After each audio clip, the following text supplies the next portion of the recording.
Nous allons commencer donc par modéliser un volume sur SolidWorks. Un volume tout simple.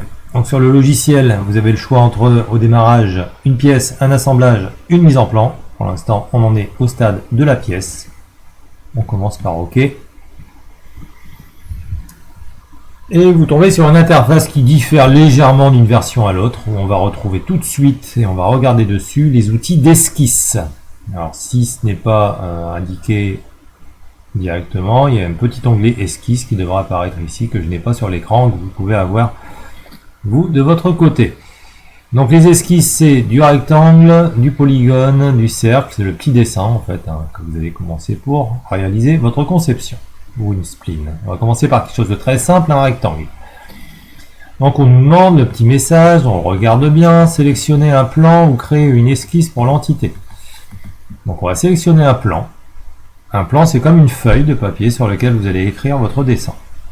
Donc, le plan de face, peu importe. Le plan de face, c'est généralement ce qu'on utilise. Je dessine mon rectangle. Hop, voilà. Voilà, va vite. Vous voyez que les cotations apparaissent. Et je vais modifier les cotations de ce rectangle. Parce que je veux qu'il ait une dimension bien précise. Donc, je peux le changer ici éventuellement. Sinon, je fais bouton droit et je clique sur la double flèche avec deux petits traits. Ça s'appelle une cotation intelligente. On peut retrouver ici sur le menu là-haut éventuellement. Je cote le trait ici en cliquant dessus.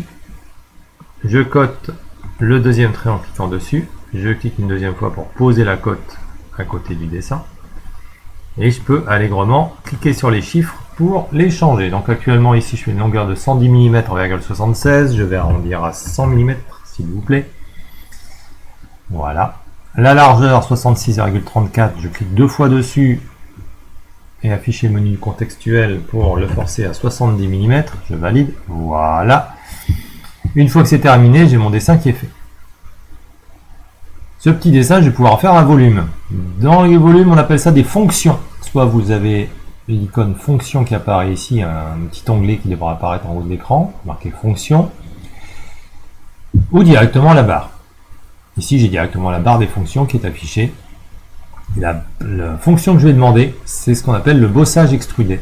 Et je clique dessus, et vous allez voir directement que la pièce va se mettre en 3 dimensions avec une certaine épaisseur. On voit ici, on a une épaisseur. Je peux tirer dessus à la main. Ou je peux, sur le côté de l'écran, et ce sera beaucoup plus précis, indiquer l'épaisseur ici, qui dépendra de l'épaisseur de votre matériau, je suppose. Donc là, je suis parti sur un matériau d'épaisseur 10 mm, donc 1 cm. Je valide. Une fois que je suis prêt, en cliquant sur le petit bouton vert. Et voilà, j'ai ma pièce en 3 dimensions qui est dessinée.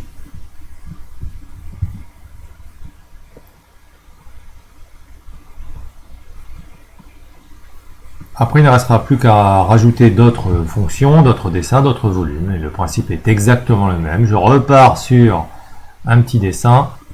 Alors, cette fois-ci, je vais prendre un cercle. Je vais dessiner sur quelle face? Alors, la face du côté, la face de face sur la face de derrière. Je choisis la face sur laquelle je dessine. Comme si c'était une feuille de papier sur laquelle je pouvais dessiner sur le côté, ici, sur le côté là, ou sur la face ici. Je vais choisir cette face-là comme support de dessin. Et je dessine mon cercle. Voilà. Comme tout à l'heure, je peux parfaitement le côté le diamètre du cercle, côté la position du point ici, du point entre le point et la droite. Là, par exemple, là. Voilà. Changer les valeurs avec grand. Voilà.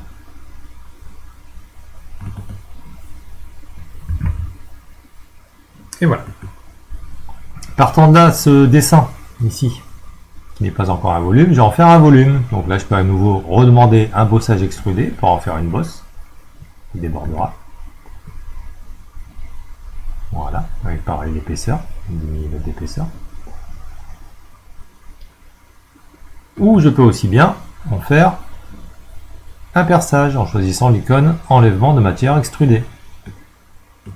J'enlève la matière. Et je peux déclarer sur quelle profondeur j'enlève. Sur 10 mm, c'est-à-dire que je vais enlever toute la matière.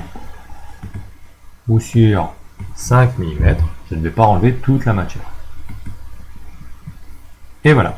Donc la pièce en 3D est réalisée. C'est extrêmement simple, vous avez créé votre premier volume en 3 dimensions.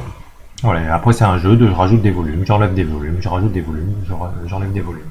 Pour arriver à une pièce beaucoup plus complexe à la fin.